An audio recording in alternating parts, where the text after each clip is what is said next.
Hello and welcome to the 100th episode of a Brothers Creed podcast. We're talking about motivation, experiences, and exploring the world around us. We're the Thomas Brothers, and I'm Ethan. And I'm Jared, and this is our 100th episode. We've been in business since October of 2021, and we've reached 2020. 2020. Yes, 2020, during the pandemic, and we have reached 100 episodes. So we're pretty excited at this milestone. And this is kind of a retrospective episode. We're going to just share some high-level information about the podcast and some of our reach. We're going to share some of our favorite clips and just talk about the podcast and what our experience has been. So thank you for joining us for this 100th episode. And if you've listened to any other episodes, thank you for listening to those too and being part of our brothers and in our effort to build our creed. Too. Yep, and sisters, because we've had actually a lot of women listen to this as well. And we've had several women on too. So let's go ahead and jump into this episode. All right, let's do it. Spartans! What is your profession? Any man who must say, I am the king, is no true king. What I do have are a very particular set of skills. Skills that make me a nightmare. If I can change, and you can change, everybody can change! Let us all unite! Let us fight for a new world, a decent world.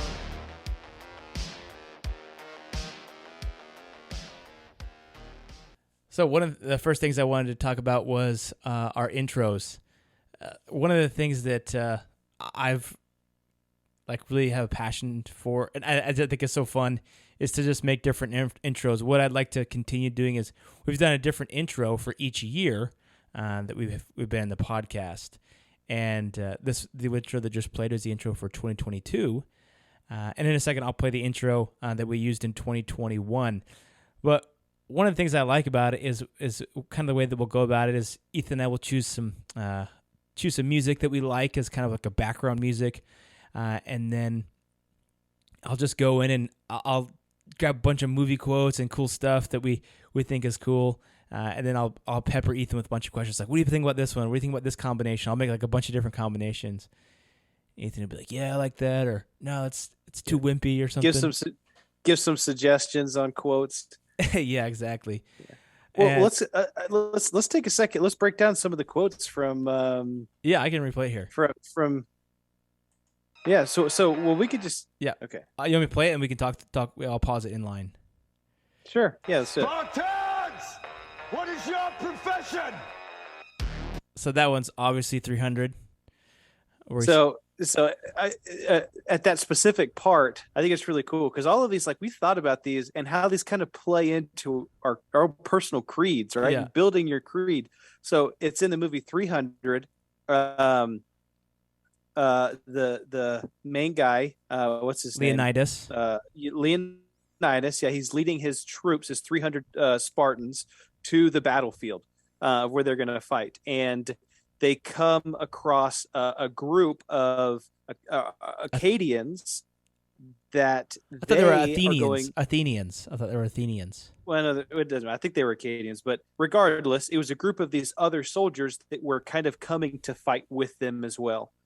And the leader of this group, the Acadians, he says, "You only brought 300 men with you," and he goes.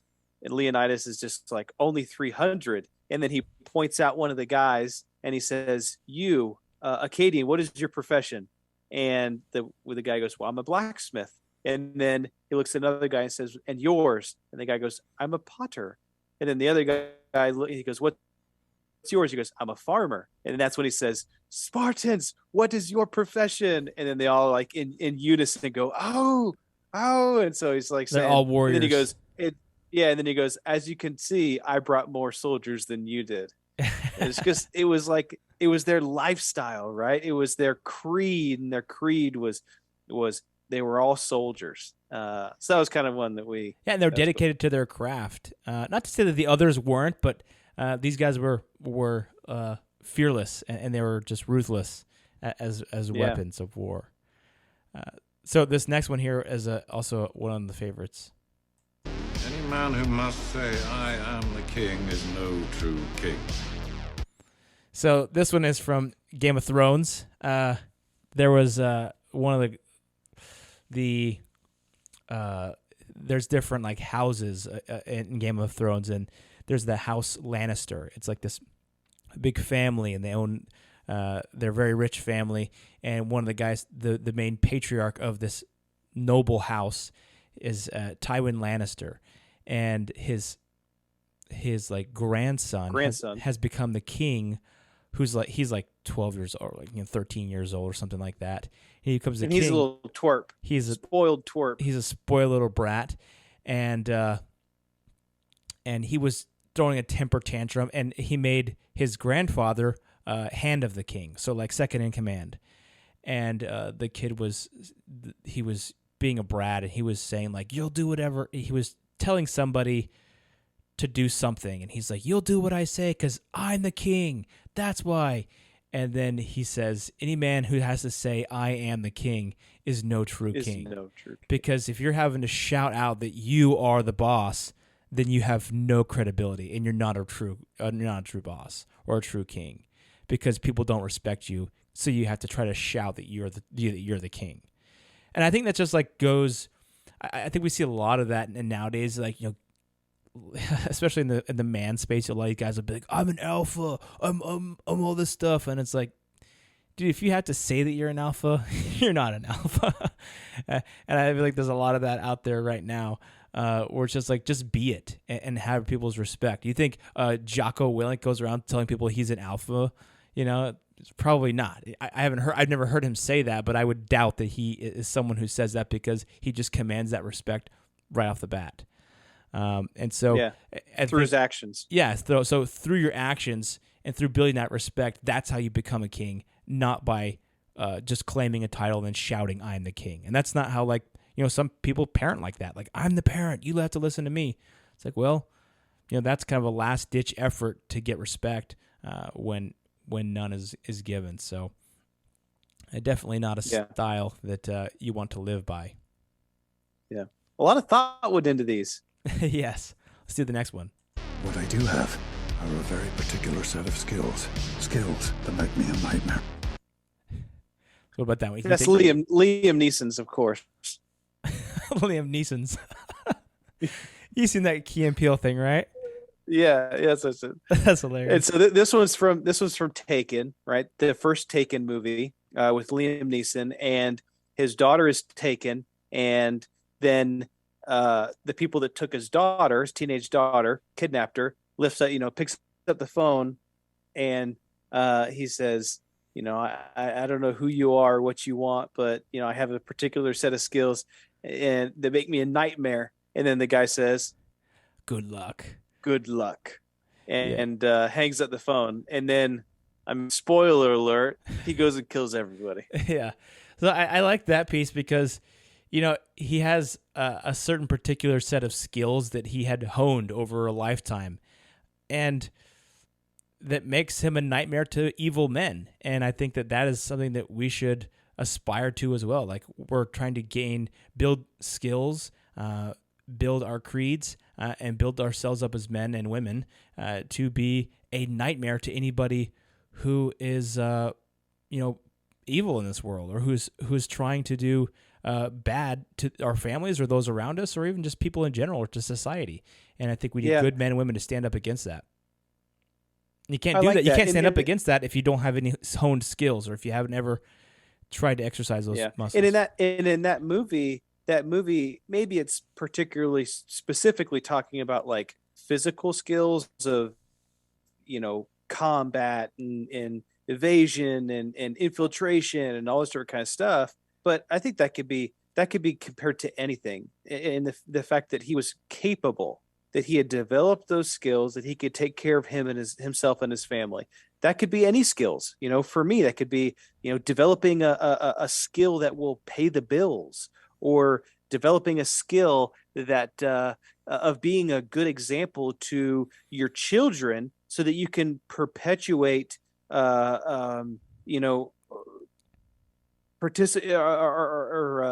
positive members of society. Yeah. And so that was a good one for sure. Yeah. Let's go to the next one. If I can change and you can change, everybody can change. Ethan, you got this one. So this one is Rocky IV, right? After he wins the fight with Ivan Drago, and I think this one might have been my suggestion or contribution on this one. But so he wins the fight with Ivan Drago, who's the Russian, and one thing that he says is I guess it's better that two people fight and almost kill each other. It's better that two people fight than 20 million, he says. And so that's when he says is if I can change, because he went to Russia and he hated him. He hated the Russians. He hated Ivan Drago for, who they were and for killing Apollo Creed and everything else. But at the end of the fight, he had a change of heart, and he could tell that the Russians there had a change of heart as well, and that they were cheering for him as well, and that they were, kind of supportive of both sides in this fight that they were having. So the end result was that we all need to kind of just care for each other and do the right thing. Yeah, I liked it too, because he says, you guys changed and I can change. Everybody can change. And that's kind of the whole purpose of the podcast, is that we can change to be better. We can learn, explore, we can become motivated and become better people. Because if you're not operating in your outside of your comfort zone, you're not changing, you're not growing. And so actually we had a funny thing at work the other day. Someone asked like an icebreaker question, said, what villain do you sympathize with? And I was like, man, I sympathize with Ivan Drago. That guy was like just a machine for the Soviet Union. And then in the end, he just like defied the Soviet Empire. And he said, I fight for me, and he just like finishes the fighting for himself in front of the like top brass of the Soviet Union. I was just like, dude, that guy, he's not that bad of a villain. Except for the part knowing that he was going to lose everything. Yeah, exactly. So except for the part when he killed Apollo Creed, though, I did forget about that. Yeah, well, Apollo had it coming. all that dancing around, all that showboating. I want you. I want you. Yeah. All right, so let's go to the next one. All right, you want to go to the next one? Yeah. Okay. Let us all unite! Let us fight for a new world, a decent world. So that one is from an old movie called The Dictator by Charlie Chaplin, and he gives a really cool monologue, great monologue, and that's just one piece of it. If you haven't heard the whole thing, go check it out. But I like what he says. It's really good about uniting, coming together, and creating a better world, and that's really what we're all about on the podcast. And so I loved that clip. Should we do last year's one too? Yeah, let's do it. All right, here we go. You can't climb the ladder of success with your hands in the pocket. So I know this one came from you, Ethan, because you had heard this quote. I'd never heard Schwarzenegger say that before. Do you want to touch on this one? Yeah. This is Arnold Schwarzenegger. He gave a kind of a motivational speech, and I think he shared like six steps to success, or six whatever of success, points of success, and one of the ones was you can't climb the ladder of success with your hands in your pockets. And I just loved that one because it showed the difference between, to me, it's like, do I act in my life, or do I just get acted upon? Mm-hmm. And it was, am I actively like climbing the ladder, grasping the rungs and pulling myself up, or are my hands in my pockets and I'm just kind of just going with the flow, maybe taking a couple steps, or not moving too fast and everything else. And so I just really like that one. Yeah, you got to put in the effort, and then you got to climb. You can't be lazy and expect to be successful. You got to put in the effort. Yeah. Totally. That was a graduation speech he said they did that at. Yeah. We will not go quietly into the night. So that one was from Independence Day, possibly the best movie speech ever. We've shared that on our best speeches podcast that we did. We definitely shared that one.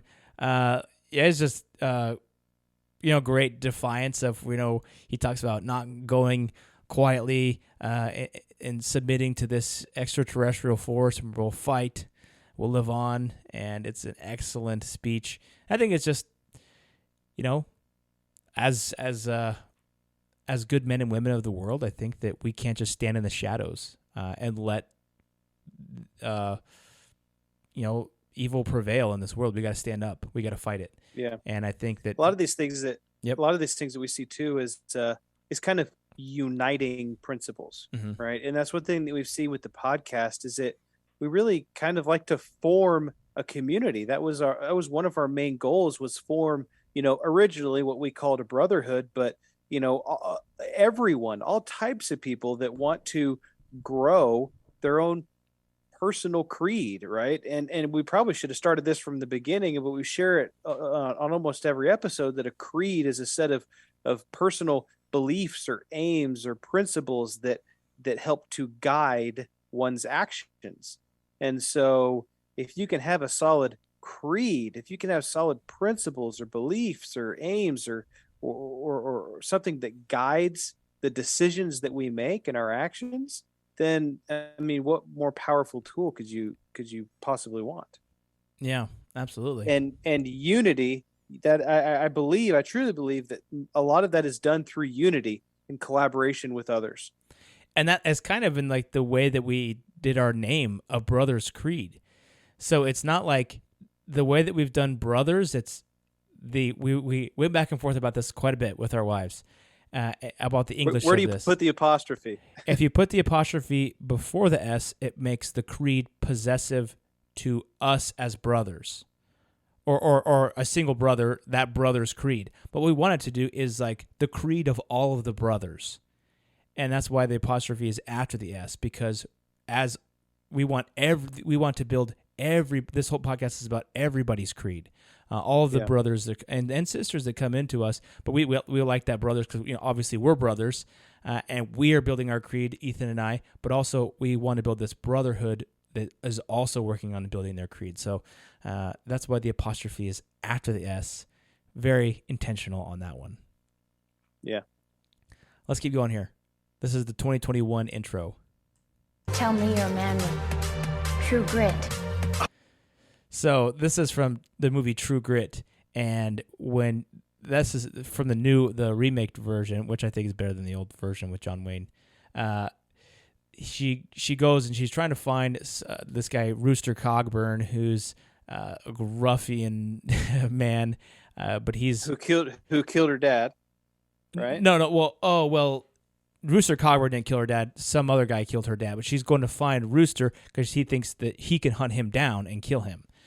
And so she says she wants to find a man with true grit that's capable, that's able to go out and find him and bring justice. And so I thought that was cool that, I want to be, if someone was looking for someone with true grit, I hope that they'd see that in me. So, yeah. Like that. And that, I thought it was interesting. She says, "I hear you're a man with true grit." So, or I'm looking for a man with true grit. And so that he had a reputation. Yeah. It wasn't just like she just, randomly was talking to strangers and was like, "Do you have grit? Do you have grit?" It's like, no, I've talked to a bunch of people and they've pointed me in your direction. I'm looking for a man of true grit. I've come to you specifically. And so it's like, it's almost this reputation of being tough and doing the right thing and being able to push through hard times. Yeah. And being able to get the job done. Yeah. Yeah. Let's do the next one here. I am the one who knocks. So I am the one who knocks. Anybody who knows this one, this is from the movie Breaking Bad. He's this guy, he's went from a high school chemistry teacher to like this drug kingpin, and his wife becomes aware of this, but she still sees him as this high school teacher, and she's like, "What if someone comes knocking at our door in the middle of the night?" And he's like, "Do you have any idea who I am?"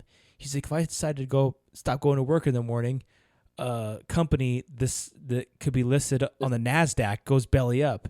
And he's like, I am the one who knocks on someone's door. Then he says, I am the danger. And then so I like that perspective, because he's saying, like, don't underestimate me. I'm the one who's like, who's knocking on people's doors here. I'm not the one that's in danger. I am the danger. And I like that empowered mentality. And he actually was. It's funny because in the show, he was actually in both scenarios. There was one time where he literally had these two guys sitting on his bed outside his bathroom with an axe, waiting to kill him when he came out, but they got called off. And then there were other times when he did knock on people's door, and he was that guy. So it's... I definitely get Taken vibes from that one. Yeah. Let's go to the next one here. Don't ever tell me what I can't do, ever! Ethan, you do this one. This one's old school. So this one is from a TV show called Lost. I don't know if anybody's seen that, but there's one specific character. His name is John Locke, and he through a series of unfortunate events, right? He was paralyzed, and he was in a wheelchair, and he was had paid for it was like this travel agency, a walkabout or something, so that they would take him on like this walkabout adventure. I think it was in Australia. Yep. Mm-hmm. And when he got there, he got to the place that they were supposed to take him out on this walkabout, and he was in a wheelchair, and I guess he had never told them. And the owner of this company was kind of like, look, you're in a wheelchair. You can't go out there. You can't walk. You can't do anything, And he was the kind of personality who was just like, don't tell me what I can't do. And he blew up on this guy, and he was very, very capable. Oh yeah. When he got on the island, his situation kind of changed. But he was very capable. The only difference on the island was that the island magically made his legs okay, but he had all those skills already. He had all the survival skills. He knew, like, in his luggage, he had all these knives. I mean, he knew how to survive. And I love that quote, first of all, because I love Lost, and it's kind of very nostalgic for me, but I love the tenacity of saying, like, don't tell me what I can't do. Like, that kind of is reminiscent of what was said in that Search for Happiness, where he says, don't let anybody tell you, he tells his son, don't let anybody tell you what you can or can't do. You're the only one that can decide that.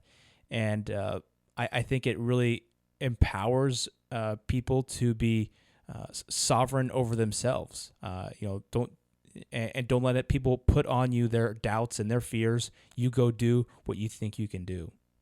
Yeah. It's interesting, going back to the Arnold Schwarzenegger speech that was at the beginning. One of his steps to success is don't listen to the naysayers. And he always says, I love it whenever people would tell me, oh, you can't do that. That's never been done before. And then he says, because whenever I do it, I know I'm the first one that's ever done it. And so it kind of goes along with that. I like that. Locke's a good guy. Let's do the next. I think this is the last one. That's how winning is done.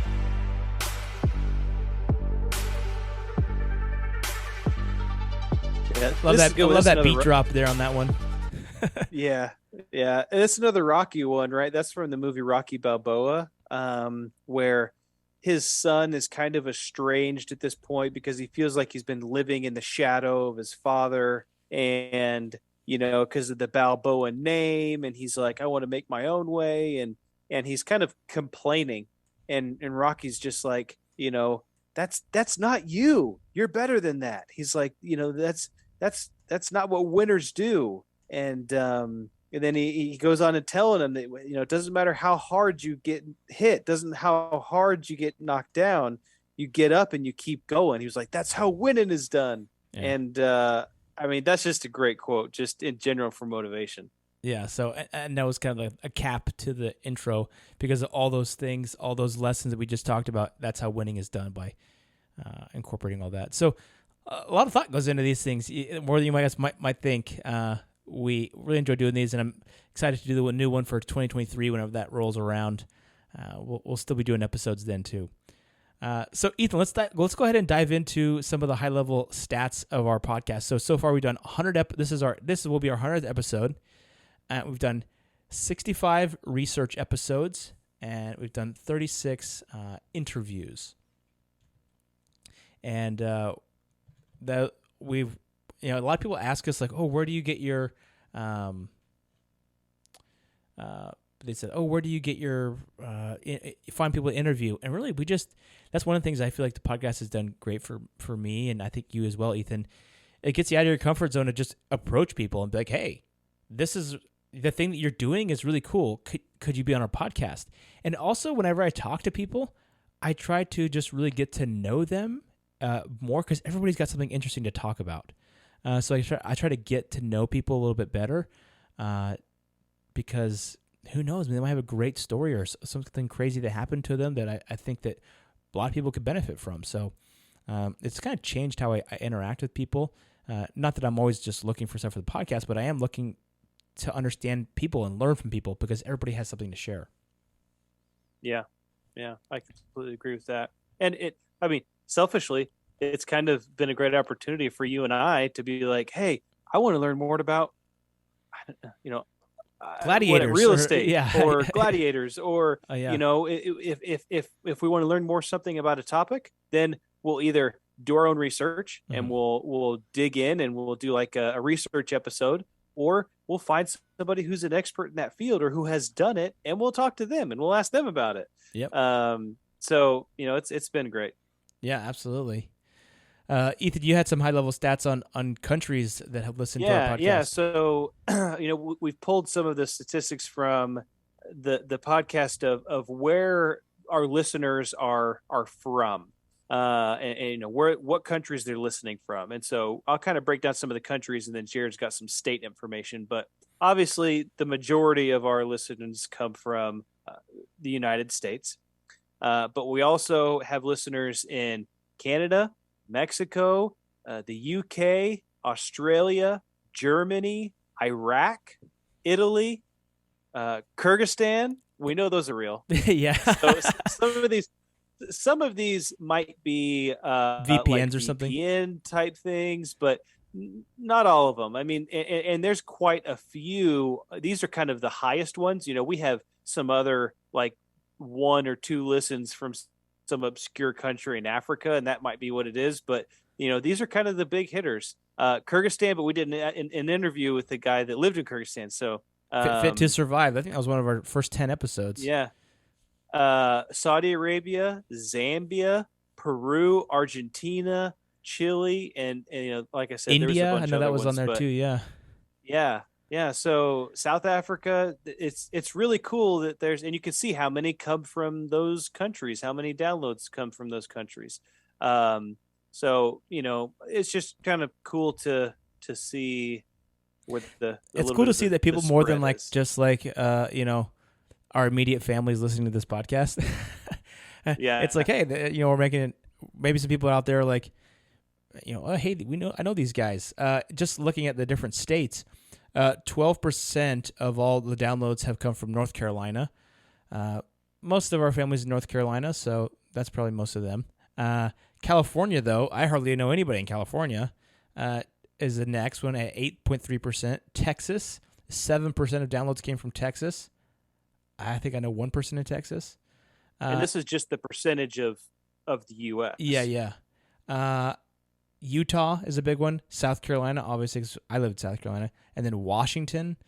I was surprised that California was pretty high.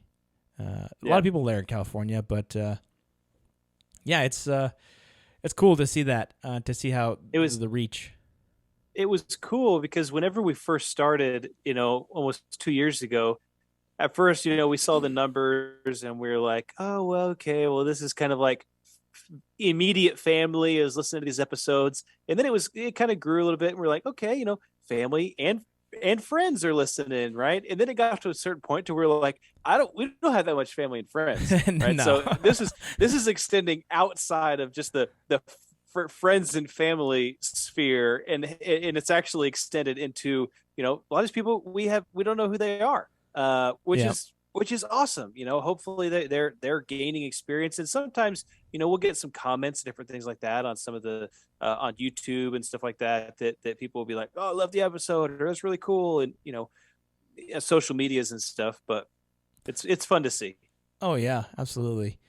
And then let's talk about our just some of our top episodes that we've had. Yeah, well, before we do that, Oh, I yeah? was going to say kind of the different platforms. The platforms that you can listen to us. Over 50% of all of our downloads come from Apple Podcasts, just because that's, I would say the majority of people are probably Apple products users and iPhone users. So, but we're also largely Spotify, Pandora, Google Podcasts, iHeartRadio, YouTube is a big one, Podbean. Those are all different platforms that we're on. Really, any platform that you can get podcasts on, we're on. And we see volume across the board. So Yeah. So some of the biggest episodes here, the most episode, and obviously the ones that are older are going to have more downloads because they're older. But one of the most downloads that we've ever had was on the episode with Exploring Masculinity, the interview with sex therapist Dr. Jennifer Finlayson Fife. That was episode number 57. That was a great episode, and she's a big name, and it was really cool to talk to her about masculinity and hear some of her thoughts. That was one of the best. The next one was number 38, Man-Made Disasters. That was a research episode that Ethan and I did, Deepwater Horizon and the Van Jont Dam in Italy. That one, I think, got a lot of views because we did a really good TikTok on that. That was one of our first viral videos. Yeah, and I say viral, it got probably 300,000 views or something like that. That's viral. That's viral for us at least. Yeah. Next was the Firefighter Fenton, which was he's a firefighting and comedy, episode 44. He was hilarious. And his stuff is great. He tells an excellent story about when he got trapped with that fire truck and the whole thing got burnt down and he was crawling through that hoarder's house. And that was a riveting story. Yeah. And then the next one was Men's Mental Health, Interview with a Tactical Chaplain, Part 1. That was episode 63. That was a great episode. He talked about trauma and just stuff some of the police officers deal with and first responders. That was a great episode. And then the next one was, let's see, this is 1, 2, 3, 4, 5. The fifth one is Stories from the Wild West, Cowboys, Lawmen, Outlaws, and More. That one kind of surprised me because most of these are just interviews except for the Deepwater Horizon, and then this one was a research episode as well. But it did really well. One of the ones that I had, it was really high. I usually kind of man, I guess, the YouTube side of things, and the statistics are a little bit different with how we look at them as well. But one of the main ones on YouTube was the Hatfields and McCoys episode.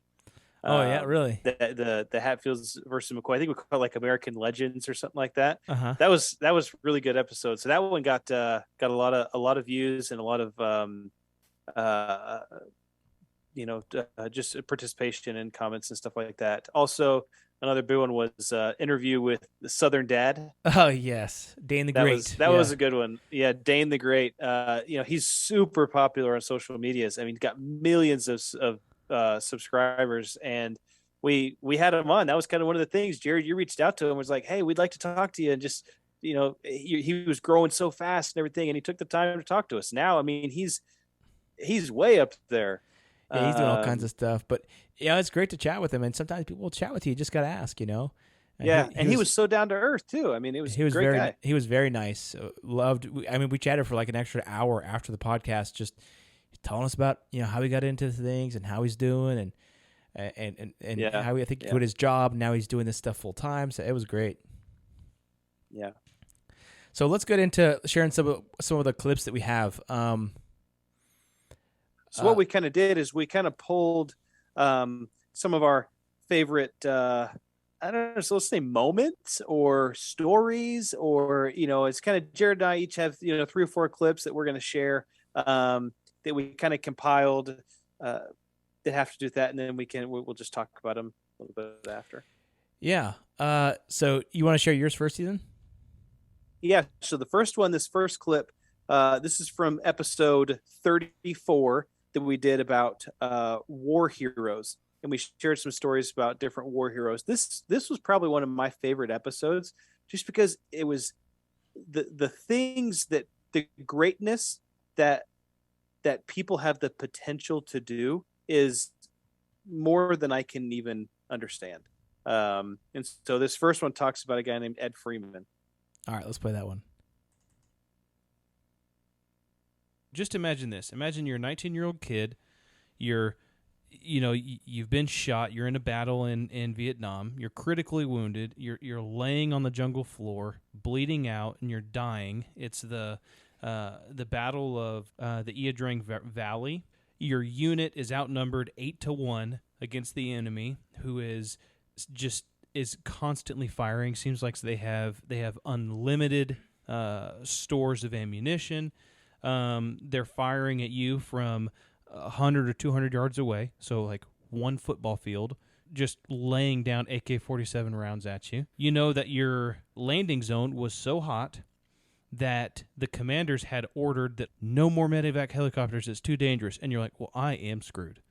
So you're lying there, you're listening to the enemy machine guns. You know in the back of your mind you're never going to get out. Your family is 12,000 miles away, and the whole world probably just starts to kind of fade away. You know that none of the medevacs are coming, but there is someone coming. Ed Freeman is coming for you. He's not even a medevac helicopter, and it's not his job to fly in and to medevac people out. Once the battle got so bad that they basically said no more medevac helicopters are going in, called for one volunteer to fly back. Freeman was the only helicopter pilot that raised his hand, that said that I'll go back. And in an interview later, somebody asked him, well, why did you volunteer to go get those guys? And he said, because I was the one that put them there, right? I was the one that dropped them off there. Huh. So for hours on end, they flew these unarmed helicopters, and landed in this hot landing zone under fire. And once they dropped supplies, they ended up starting to haul out wounded soldiers. So he said, I put 14 hours in that day, in and out of that landing zone. There were several times where he got back to the headquarters base, and he had to switch helicopters because the helicopter he was flying was too badly damaged that it couldn't make a trip again. So we ended up switching helicopters like 5 or 6 times. He ended up making 21 trips back and forth, and ended up taking out more than 70 wounded soldiers to safety. It's a wild story, man. Very cool. Yeah. I loved that one because he was the one that said, I will go. And I mean, the story keeps going on. I mean, we kind of go into his background and where he came from, but he was a year away from retirement too. And, when no one else stood up and when no one else stepped up, he said, I'll go, I'll do it. And, he ended up, was awarded the Medal of Honor, and just, it was an inspiring story of, and I even said in that story, I literally can't imagine what that situation would be like because I've never been in that situation. Mm-hmm. But,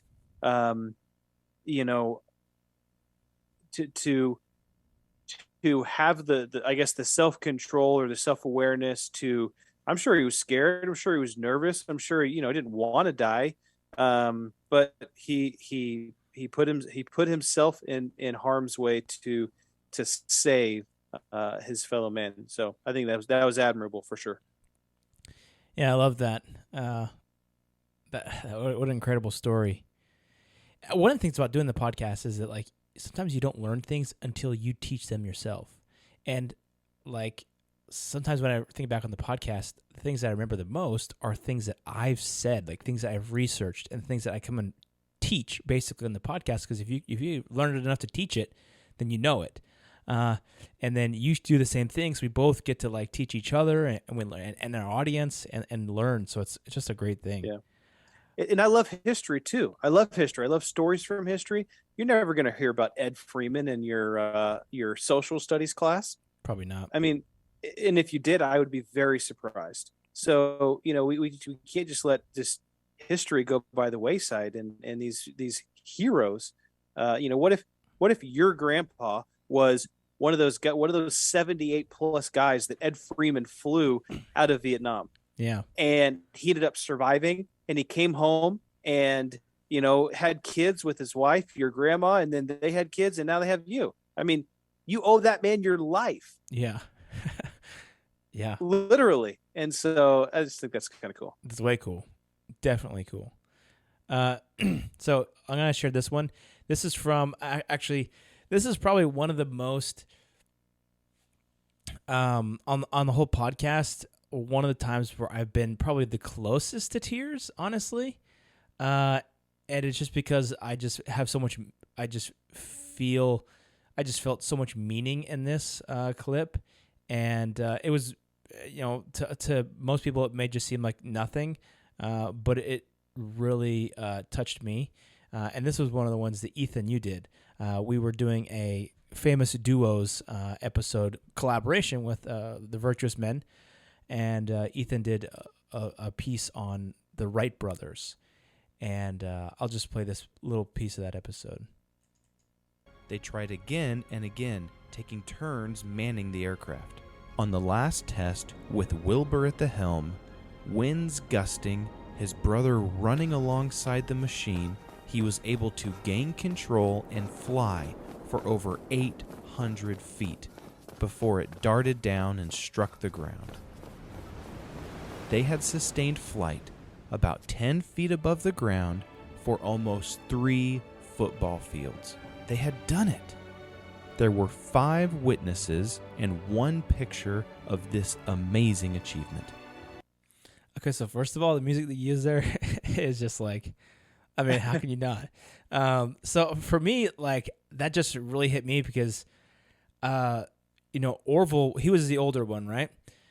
Yeah. And Wilbur was the younger brother. And Orville was, like, kind of tasked by his dad to really take care of his younger brother. And so he was really protective over him. And, in this scene, you just did it so beautifully where the younger brother is in the machine and it's crashed before, and he's running right there beside him, because it's both of their invention. But in my mind, I like to think that he's also trying to protect his brother, and for me, I just, I feel, I just love that piece that you put together there, because it just, reminded me of how much I love my brother, and the great things that we get to do together, and which is part of this podcast is doing that. But how I would feel in that scenario, having you in danger, how I would feel too, and how I'd be running right there next to the airplane. So anyway, I think that was most impactful. I have no doubt that you'd be right there holding it up or doing anything you could. I think we both would. I mean, that's true brotherhood, and so I agree. Yeah. So that was probably the one that really sticks out to me. But you go ahead. Yeah. So my next clip, it's actually from that same episode about war heroes. This is probably one of the toughest men that I've ever heard about in my entire life. And the guy's name is Roy Benavidez. And he was also in Vietnam, but they call him the Lazarus Soldier, because he just keeps rising from the dead. And we'll kind of go through. We'll play the clip. It just some of the things that happened to him, and the willpower and the motivation that he had to keep going is incredibly inspirational to me. Yeah, let's play that one. The Lazarus Soldier. the story goes, I mean, he kind of had 3 lives, is what they talk about. He kind of, came back from the dead.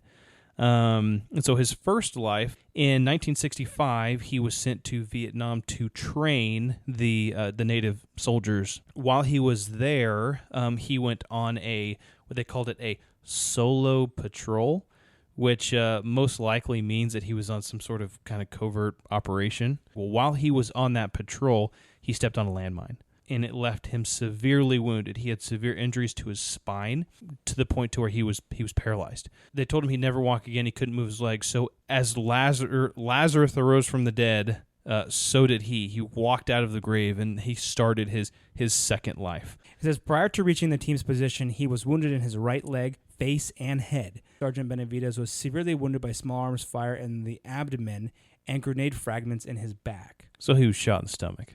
And grenaded in the back. It's crazy. Although extremely critical condition due to his multiple wounds, Sergeant Benavides secured the classified documents and made his way back to the wreckage, where he aided the wounded out of the overturned aircraft and gathered the stunned survivors into a defensive perimeter. Under increasing enemy automatic weapons and grenade fire, he moved around the perimeter, distributing water and ammunition to his weary men, reinstilling in them a will to live and fight. He was wounded again in his thigh by small arms fire while administering first aid to a wounded team member. He was clubbed from behind by an enemy soldier. In the ensuing hand-to-hand combat, enemy soldiers accosted him and basically stabbed him with a bayonet. Benavides pulled it out, yanked out his own knife, and stabbed the guy. As he then continued under devastating fire to carry the wounded to the helicopter. Upon reaching the aircraft, he spotted and killed 2 enemy soldiers who were rushing the craft from an angle that prevented the aircraft door gunner from firing upon them. Only then, in extremely serious condition, from numerous wounds and loss of blood, did he allow himself to be pulled into the extraction aircraft. He gets in this chopper, and they fly back to the forward operating base. They start sifting through the people that are coming out of these helicopters and putting them in piles, almost like these people are critical, these people are dead. He was laying there, and blood had coagulated and crusted into his eyes, and so he couldn't open his eyes. And his jaw was broken. And obviously he had severe blood loss and other stuff, and so they actually sorted him into the pile of deceased. One of his men recognized him and said, "That is Roy, go check him." The doctor went over there and checked him, and the doctor said, he's gone. So he started to zip up the body bag, and Roy spit in the doctor's face. He spit at him to tell him he was alive, because he couldn't speak, his jaw was broken, and he could hear them talking, and he was like, "They just pronounced me dead, I got to do something." That's a pretty crazy. That one's a wild story. Yeah, the first time when he was in the hospital, when he stepped on the landmine and was paralyzed, he was in the hospital for 9 months, and then they told him he'd never walk again. They tried to discharge him, and the doctor. I mean, go listen to the episode. This is episode 34. There's like tons of stories like this, but the doctor said, "You'll never walk again. We're going to discharge you." And he said, "Don't discharge me." He said, "That's worse than dying on the field." So the doctor said, "Okay, if you can get up and walk out of this bedroom, I'll let you go back to war." And so he spent months and months and months, like 9 months in this hospital, recovering, trying to get his legs to work again. And he did. He walked out of that room. And then after his second life, right, where he got shot all these times in this battle, and they thought he was dead, he was in the hospital for a year recovering, an entire year recovering from all these wounds. And then after that, that was his second life, right? And then his third life after that, he goes on and he just to continue to do some great things for veterans themselves. So yeah, that was a cool one. Tough guy. One of the ones here I shared is from this one is from Making Goals Emotional. This is episode 13 with Matt Oviatt, where we talk about, it was a year-end, 2020 year-end, and we're talking about just making goals, and he gives some advice on this. I loved this clip he gave. We are emotional creatures, no doubt. And the more that you can make your why or your purpose in this RPM method that you're talking about, the more that you can make it emotional, naturally the more effective it's going to be. I mean, if you want to lose 15 pounds because you want to fit in a pair of pants, like that's one thing. But if you want to lose 15 pounds because you want to be able to play with your kids, then that's a lot more emotional, right? Oh, I mean, yeah. If you're grossly overweight and now you want to lose, enough weight to be able to do things, to spend time with those that you love, like now you've got the emotional hook that's going to help you get to that goal achievement. There's a there's a quote that I really like that says, "Information without emotion is forgotten." And that can be anything, as far as like if you're studying something, or maybe something spiritual, or studying something in school. If you can tie an emotion to it, then it'll stick. I think the same thing goes for like what we're talking about with goals. So I think that goals are so important, and I just love how that tying emotion to it and making like a vision board or doing something, and that will really help keep you motivated because you have that emotion behind it. I love that episode. That was episode 13. Great episode. Go check it out. Yeah, I think we did 2 episodes with Matt too. We did, yeah. We did one with we talked about just goal setting, and then one we talked about his real estate business empire. More of an empire than a business. Yeah. The last clip that I had, we did some collaboration with the Virtuous Men podcast, where we talked about underdog stories, and I shared a story that was called the Winter War, and this is an early World War II, I think. Yeah.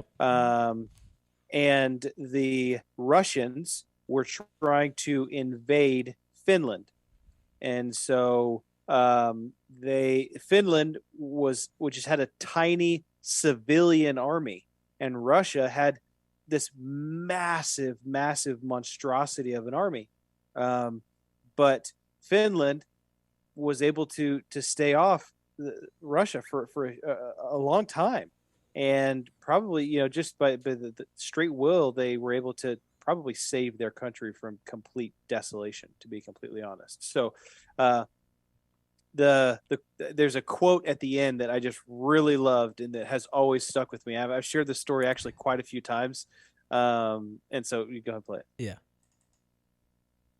While Finland is estimated to have lost approximately 25,000 soldiers during the Soviet offense, the invaders' fatality had been over 200,000, not counting the hundreds of thousands more wounded or crippled by frostbite.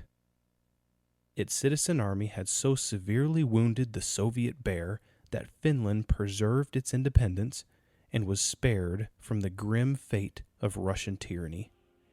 The Finns eventually became exhausted and were overrun. They stayed off a vast force, much greater than their own, that would have taken everything in its path. This is a testament to true patriotism and frozen grit. The fact that free men stood against tyranny, the few stood against the many, and that when the war was over, everyone knew that even a world superpower could bleed. The kill ratios and casualty rates are perhaps some of the starkest in modern warfare. Jokingly, the Finns would say about the Russians, "They are so many, and our country is so small. Where will we find room to bury them all?"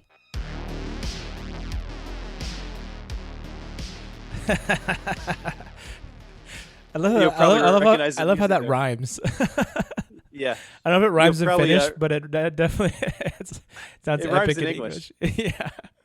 Yeah, you'll probably recognize the music there too. That was inspiration for our intro. Oh yeah, our 2022 intro. Yeah. So I just thought that was, they are so many, and our country is so small. Where will we find room to bury them all? That is just like one of the most powerful quotes that I've ever heard. I mean, even when I just hear it, I get chills. Yeah, that's pretty epic.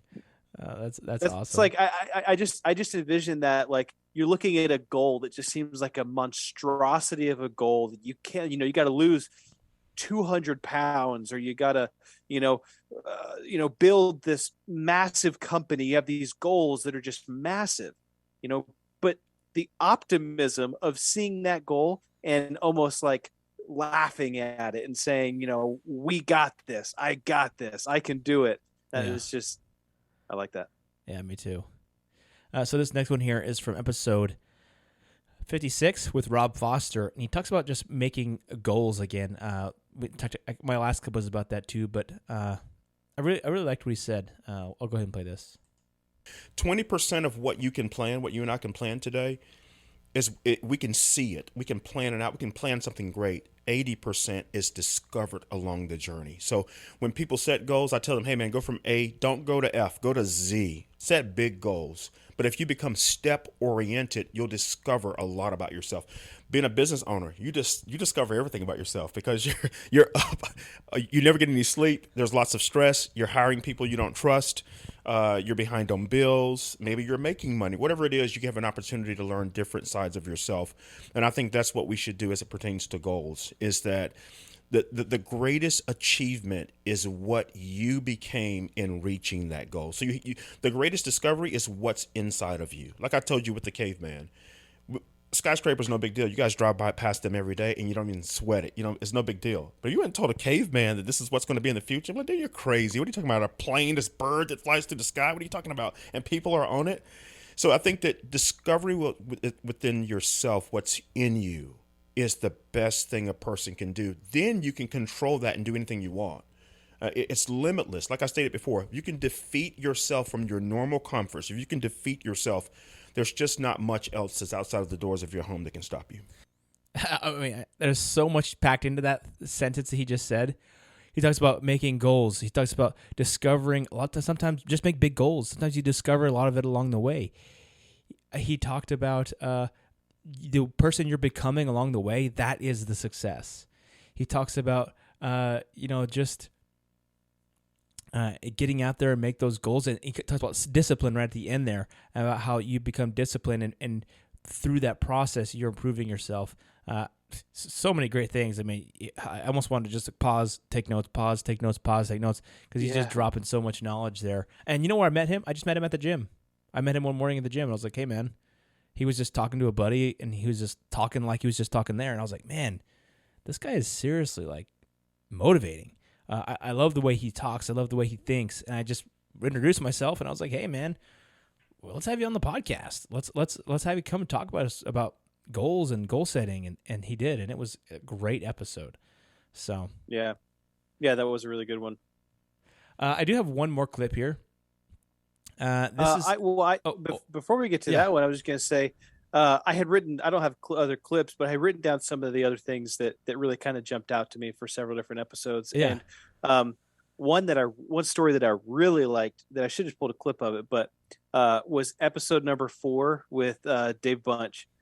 And he was telling us about how he uncovered a whole basically operation of stealing merchandise out of this warehouse for this company that he worked for. He uncovered that it was the MS-13 gang that had this whole organized crime syndicate that they were hiring, that they would train people and get them hired on to the warehouse manager staff. And then they would, go and drive the trucks off the path and then unload them and load. It was just like, it was crazy story. That was episode 4. I like that story. That was a wild story. What other ones do you have? I had another one from episode 25 where we talked with Aaron from Millennial Manliness. And he talks about the 4 P's of being a man, the four P's of manliness. And he talks about, we kind of go into depth on this on episode 25, but he talks about it's pursue, provide, protect, and partner. And we go into those, and I really like those. And then he talks about responding versus reacting with your children and your spouse, and in fatherhood, and just being a man, how you react. Are you responding to a situation, or are you reacting to a situation? I think we actually did a whole different episode specifically on reacting versus responding, or we talked about it in an episode. So that was another one that I really liked. Yeah, those are good. Those are great ones. Let's see. The last one here, challenge yourself. Do something new, kind of grow, get outside your comfort zone. This is from a episode we did with one of our buddies, Jesse, who talked to us about Brazilian Jiu-Jitsu. So this was part of his personal creed here. I've listened to this podcast and I've tried to incorporate different things of listening to, to the different podcasts and like, what can I do to like, and that's kind of what I've taken away from your guys' podcast is what can I do to challenge myself? And so participating in the tournaments, I didn't have to do that. I can just go to jiu-jitsu, do the jiu-jitsu gym and do jiu-jitsu, but I wanted to challenge myself. Right. And so, part of my creed, I think, is just challenging myself each and every day and exploring new things that I haven't considered. Like I said earlier, I wasn't a runner, but by golly, if I'm not going to challenge myself and try to do a half marathon or a full marathon at some point, I'm going to do it just to try to challenge myself. And that's, I think that's one nugget of my creed where jiu-jitsu fits in, is just challenging myself each and every day to new things and new skills and to be better. To be better. Yep. Yeah, I like that one. I feel like that's one thing that you and I both have done, Ethan, during this whole thing. Jesse first challenged us to do the bone frog race, which was absolutely brutal because we both had coronavirus. But we finished it. And then since then, you've run 2 triathlons. 2 weekends ago, I competed in my first jiu-jitsu tournament. And we're trying stuff. We're doing stuff. We're getting outside our comfort zone. And so I love that approach, and I even love it even more that he said that's what he gets out of our podcast, because that's exactly the kind of thing that our podcast is about. So, yeah, so we'll have to check in with Jesse and see how his marathon training is going. Yeah, exactly. We'll have to hold his feet to the fire on that one. No, because then he'll invite us to do it with him. Oh, geez, yeah, that's true. I love that, and it's kind of those relationships, and we can get into a little bit just kind of at the end here. What I personally have gotten out of the podcast, and there was one thing that I wanted to share. It was from episode 41. We kind of talked about creeds, and I shared the story of Beowulf. And when Beowulf goes into battle, he had like a creed or a mantra that he would actually even repeat while he was in battle, while he was defeating his foes. And his mantra, his creed was, it goes like this, his quote, he says, "I am Ripper, Terror, Slasher, Gouger. I am the teeth in the darkness, the talons in the night. Mine is strength and power. I am Beowulf." And that was something that he just lived by. And, for me personally, I kind of go back and say, okay, what have I gotten out of this podcast? And introspectively, there's a couple things that I've gotten out of it. Number one is it has helped me to become more introspective, I guess. It's helped me to look into myself and analyze what I'm doing, why I'm doing it that way. Can I do it better? It has caused me to see things more in depth through maybe it's personal research, through research episodes, or speaking with others, learning how they do things and learning from their advice. Selfishly, we talked about this before. We do episodes about things that we're interested in, that we think are cool. We talk with people that do interesting things, or at least things that we find interesting. Yeah. It has held me accountable to my goals and becoming a better husband, a better father, etc. Now, that doesn't mean that I'm particularly good or great at all of these things. There have been many times where I'll share things on the podcast that maybe I don't particularly do myself, or that, but it's something that I'm striving to build my own personal creed. we have an episode about motivation, or episode about diligence, or episode about social awareness, and we talk about all these great things that we can do. Am I doing all of those things? No, but talking about them has made me more aware personally of sometimes I'll think twice, or it has just helped me to grow in that specific area. Yeah. And lastly, probably the greatest benefit that I have gotten from the podcast personally is just the opportunity to do it with my brother.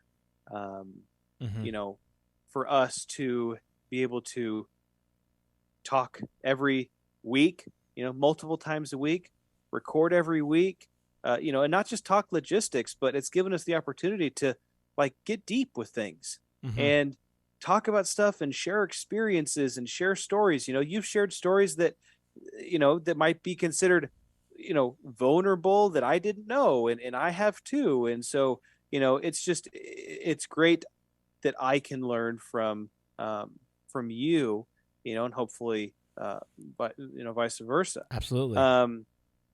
But I remember there was a point in our lives, right out of college, I was living in California and I was working like a dog, and you were living in Idaho and you were working like a dog, or Utah at this time, working like a dog. And I mean, I think we talked maybe once or twice a month, when we're driving home in the car or something. Yeah. And that was terrible.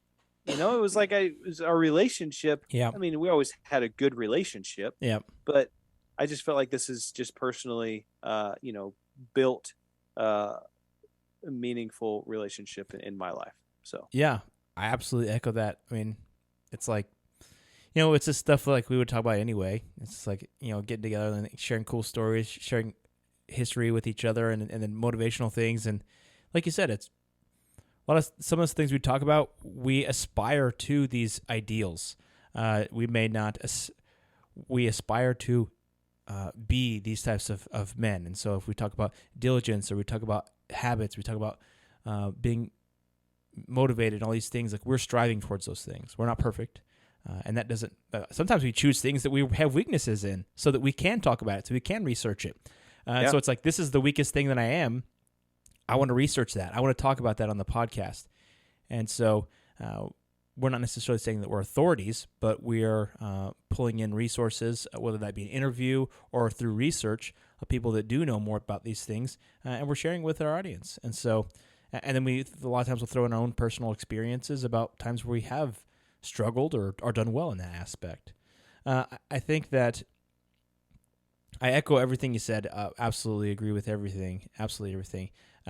One thing I think that I would add, and we've talked about this, is just would be absolutely remiss if we didn't mention this. I think that we would not have gotten to our 100th episode, 100 episodes, if it wasn't for our wives who have supported us along this way. Agreed. We both have absolutely wonderful wives who have supported us in doing this podcast and spending time together as brothers. And it takes time. It takes a lot of time to do research, to come together and do podcasts together. But they've supported us in doing this effort, and also in just continuing, to have this brotherly bond that is very tight. And so, definitely appreciate them and all of their love and support that we felt throughout this whole process. So, yeah. Well, we'll have to start planning what we're gonna do for our 200th episode. Exactly. Yeah, maybe we'll have to start thinking about it now. maybe we'll have to take our wives to Hawaii or something and do our 200th episode remotely. Yeah, we'll just write it off. Yeah, there you go. It'll be a write-off. Yeah. So, well, that sounds great. Well, to everybody listening, thanks for listening to us on this 100th episode and any other episode.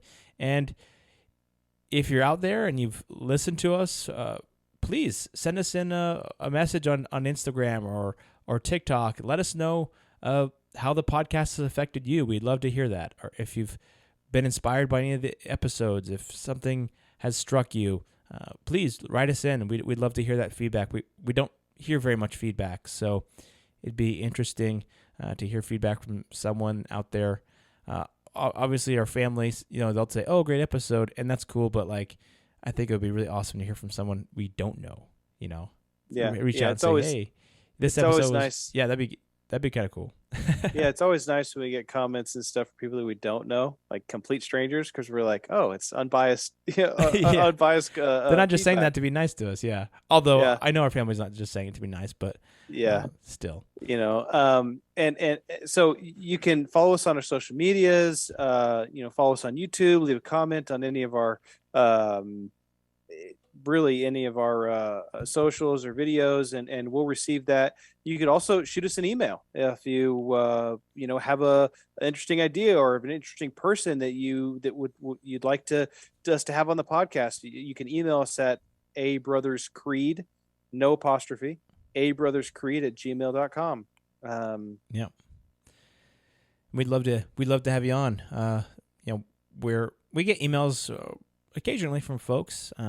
Some we kind of dig in. We're like, hey, is this good? Is this aligned with our brand? Sometimes we say no, but a lot of times we say yes because we got quality, people with really cool experiences reaching out to us. So So as always, thank you for listening. Here's to continued episodes and more content that's going to be even more exciting and more interesting. And as always, let's build that creed together.